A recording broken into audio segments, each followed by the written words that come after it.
Oh hei dam lo na wangin kumin sang hi som hi pali sang hi som hi pali mo ka sei suala mo kan ti cha Christmas a dam lo na wangin dam doi ina kan oma chuan vo in hi ni som ni panga ania ni ruk ania vo in roi theni kan ti ang kha nia hei kanom na dam doi in hi ri khodar dam doi in ani a hei kan no te hi pneumonia le septicemia wangin ti hianin dam doi ina kan tlan phei rup mai a chu ri khodar lampang oi me hruai tu ten helaya keimani deuh chau ang tluk ania dam doi in om hi nan lo hria a min ron ngai ven nga la chuan tukin zinga ten lo lenga an fel ka ti khop mai ka ril ruwa ka ngai tuana ti thui khop mai a kho hrang hranga hruai tu oi me hruai tu te en hianin hria ila en ton tlak ka ti khop mai a chuwang chuanin hei vo in nia hianin an ril ru an ril ru put hmang tukin zinga khan ka kawma ka kom na te kha lo record na chang ka khelawa hei chaw te min ron pe a hei sa nen min ron pe a ti chuan an ril ru tak zo ka hi chu khawhlat taka tanga ron kal ang chi te khitilaya country na poisa a in han lei tura sum le pai nei lo tak tak te po mi tam tak kan awin hmuna in chen lo khang te tan te khan an lo in hong em a min ron ngai ven nga la ke ni te po voin tlaya rong lo bo su an lo tia chuanin chaw min ron pe ti hian ti chuan bul hutilaya an kho hnoi lok ami bul fek ami te po ni se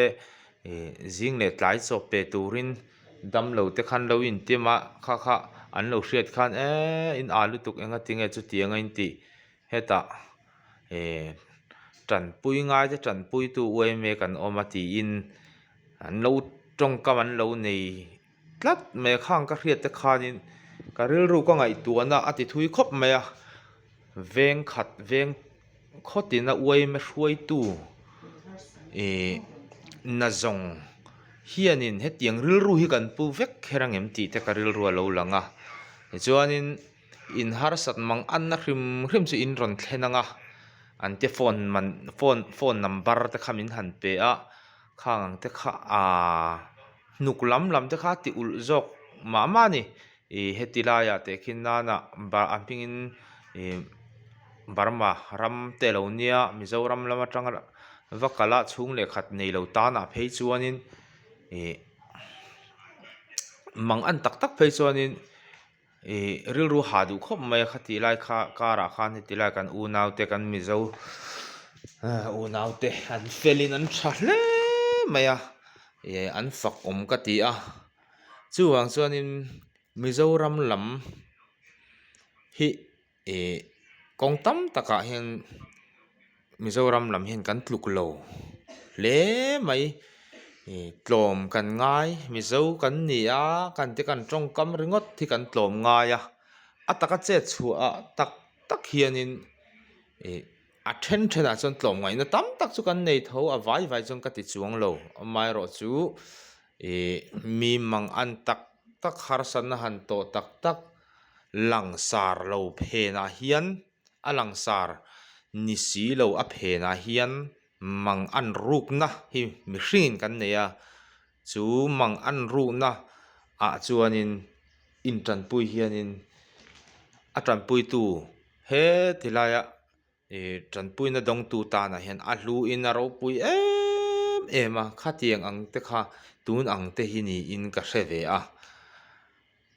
khohar takle tianga hun puya heti laya damdoi ina han man tlat mai lai kar thamuan tu han nei te hi aro pui ka ti em a chu wang chuan hei tum tuma pawh hianin ka han soi dua kan note hi tum lo deuh main oxygen pek ngai ten kan han awm a ti hian oxygen bur nen ngai tuana min han man pui damdawi in lamah hian chuanin a bur ruak hetiang ang cylinder te alo awm mai lo a chuan hei Mizoram lam angin current lam hi a that lo em awang hian khawl chu awm tho a mara chu duh thu sam lo wa diesel khawl han ti nuna ti khanin diesel hmanga tih kha ngaia chu wang chuan diesel kha a hek ta em a ka tiang ni lo khan current Mizoram lo chuan current te kan hmang ta chu wang chuan current man ngai na khanin helai chuan duh thu sam hei phone tak ngil boi ka charge thei lo wa keima phone bik hi chuan kan nu phone erawh hi chu charge mai theia power bank mangin ti hian ka charge ve a kei ve thungina a vor zo thawt lo wa khang kha helai vel din hmun hi ni a chuan he damdawi in pawh hi mipui sipai ina an sponsor ni a ka hriat an ni in ka hria a damdawi in awm lo tok chu ti in hetilaya mipui sipai in ruam man nan siam a hengte hi an ti tha ka ti khop mai a mipui sipai pawh thei top chhuah sela tang zel sela hetianga tranpui ngai te tranpui tu ni te hi